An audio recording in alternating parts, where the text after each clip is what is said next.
संविधान सभा का निर्माण चैप्टर नंबर 2 जो लक्ष्मीकांत की है, उसका जो फर्स्ट टॉपिक था संविधान सभा की मांग, हमारा हो गया है। संविधान सभा का गठन भी कंप्लीट हो गया है और संविधान सभा की कार्यप्रणाली भी हो चुकी है।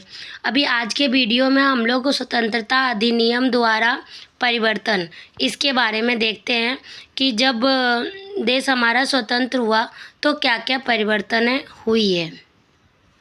तो चलिए उसका शॉर्ट नोट पहले एक बार गो थ्रू करते हैं। तो स्वतंत्रता अधिनियम द्वारा परिवर्तन में क्या हुआ ना, 3 जून 1947 को माउंटबेटन योजना हुई। माउंटबेटन योजना में क्या हुआ कि 2 डोमिनियन यानी कि भारत और पाकिस्तान का विभाजन हो गया। मतलब इससे पहले जो आपने देखा उसमें भारत और पाकिस्तान ऐसी 2 डोमिनियन नहीं बनी थी, बट स्वतंत्रता अधिनियम के 1947 के बाद ना एक माउंटबेटन योजना आई जिसमें भारत और पाकिस्तान का विभाजन हो गया। इसको भारतीय स्वतंत्रता अधिनियम 1947 कहते हैं। इसमें क्या हो गया ना कि संविधान सभा को पूरी तरह से संप्रभु निकाय बनाना। मतलब अब क्या था कि जो आपने उद्देश्य प्रस्ताव देखा था वही उद्देश्य प्रस्ताव के को लेकर ये संविधान सभा चल रही थी। तो स्वतंत्रता अधिनियम के बाद सबसे पहली तो बात क्या हुई कि भारत और पाकिस्तान का विभाजन हो गया। अब उसके बाद क्या हुआ कि संविधान सभा को पूरी तरह स्वप्रभु निकाय बनाना। स्वप्रभु निकाय मतलब क्या था कि इससे पहले हमारा जो भारत देश था वो ब्रिटेन के हिसाब से चलता था, ब्रिटिश गवर्नमेंट के हिसाब से चलता था। वो जो बोलेगी कि इसके साथ ट्रेड करो, ये करो, वो करो, मतलब उनके हिसाब से ही चलते थे। पर अब क्या 1947 के आफ्टर इंडिपेंडेंस क्या हो गए ना कि अब स्वप्रभु का मतलब क्या होता है, संप्रभु का मतलब कि अब हम किसी पे डिपेंड नहीं रहेंगे। जो हमारा मन करेगा, यदि हमारा मन करेगा कि वह अमेरिका के साथ व्यापार करे तो हम करेंगे, नहीं मन करेगा तो नहीं करेंगे। यदि हमारा मन करेगा कि अमेरिका हमारे साथ व्यापार करे तो ठीक है, नहीं तो ज़बरदस्ती हम पे अब कुछ लादी नहीं जाएगी। ठीक है। नेक्स्ट है संविधान सभा एक विधायिका भी बन गई। आपने एक चीज़ देखा होगा कि संविधान हमारी पहली जो संसद है वो संविधान सभा ही है। पहले लोकसभा राज्यसभा ये नहीं था। भारत की पहली संसद कौन है? संविधान सभा। तो संविधान सभा विधायिका और कार्यपालिका दोनों काम करती थी। विधायिका का मतलब क्या था कि वो कानून बनाने का, जो नए कानून है उसको ही बनाती थी, और कार्यपालिका में क्या था कि आम कानूनों को लागू करते थे। चलिए एक बार हम लोग देख लेते हैं कि मेंस में इसके हिसाब से कुछ क्वेश्चंस आ सकते हैं कि नहीं। तो एक क्वेश्चन मैंने फ्रेम किया है कि संविधान सभा विधायिका और कार्यपालिका दोनों ही रूप में कार्य कर रही थी, उसको व्याख्या करना है। तो उसका कुछ विधायिका और कार्यपालिका क्या है उसके बारे में आपको बताती हूँ। विधायिका के रूप में यदि कोई कार्य कर रहा है तो स्वतंत्र भारत के लिए संविधान बनाना है, मतलब स्वतंत्र भारत के लिए जो संविधान बनाना है तो विधायिका के रूप में कार्य करना है। और कार्यपालिका के रूप में यदि कार्य हो रहा है तो आम कानूनों को लागू करना है। बट ये दोनों काम एक ही संसद में होते हैं, बट अलग अलग दिन हो रहे थे। एक ही संविधान सभा में हो रहे थे, बट अलग अलग दिन हो रहे थे। जिस दिन विधायिका के रूप में कार्य हो रहा था तो अध्यक्षता कौन कर रहे थे? डॉक्टर राजेंद्र प्रसाद, जब संविधान बनाना था। और कार्यपालिका का क्या काम था? आम कानूनों को लागू करना। 26 नवंबर 1949 तक ये दोनों रूपों में कार्य करते, मतलब ये संविधान सभा दोनों रूप में इस दिन तक काम कर रहे थे जब तक हमारा संविधान कॉन्स्टिट्यूशन नहीं बना। और देश की पहली संसद कौन थी? विधानसभा। तो ये विधायिका के ये टॉपिक आया था कि संविधान सभा एक विधायिका भी बन गया था। विधायिका मतलब वही कि वो संविधान बना रहा था।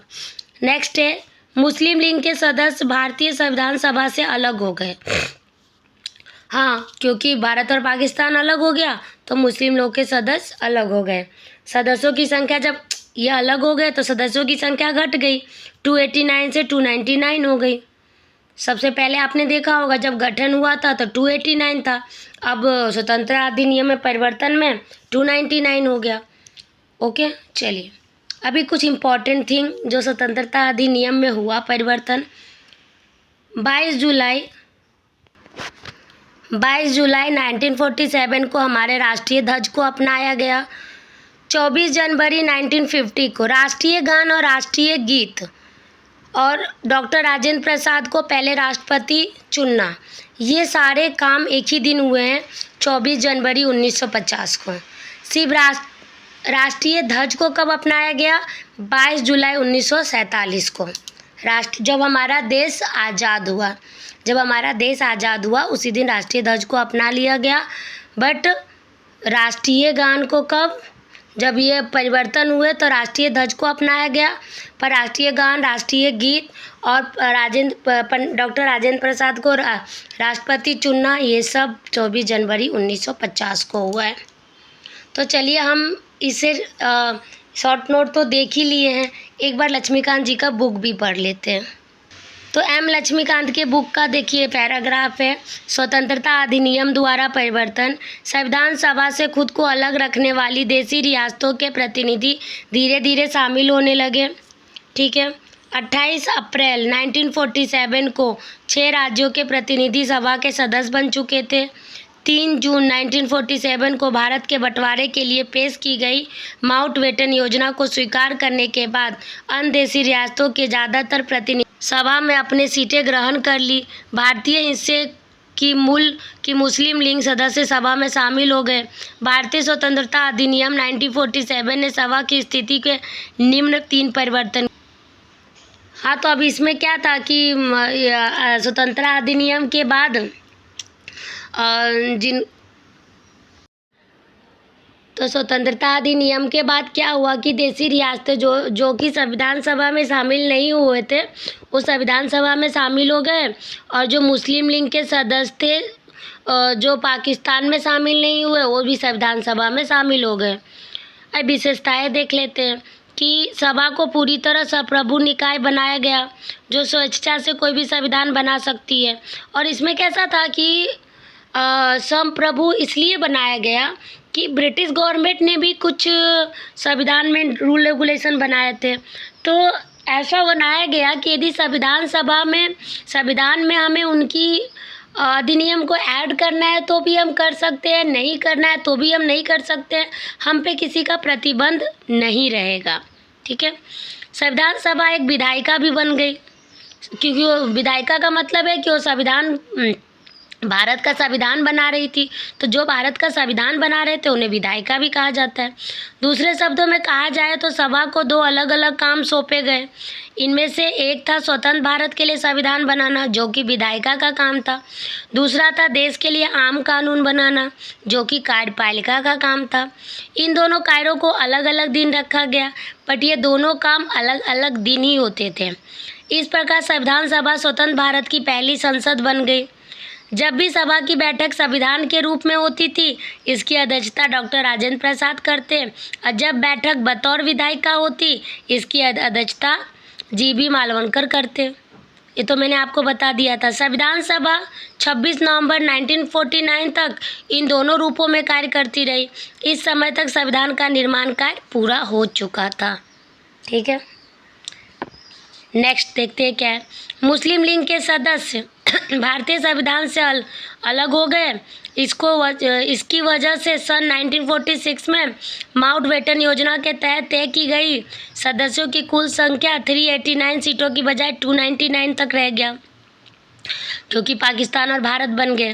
भारतीय प्रांतों की संख्या 296 से 229 और देशी रियासतों की संख्या 93 से 70 तक रह गई। 31 दिसंबर 1947 को राज्यवार सदस्यता को तालिका ठीक है, ये मतलब आपको तालिका में पढ़ना है। अभी कुछ अन्य कार्य भी है जो मैंने आपको एक टेबल में बताया था, इसमें भी देख लेते हैं। इसमें मई 1949 में राष्ट्रमंडल में भारत की सदस्यता का सत्यापन किया गया। इसमें 22 जुलाई 1947 को राष्ट्रीय ध्वज को अपनाया। 24 जनवरी 1950 एक ही दिन में क्या काम हुआ?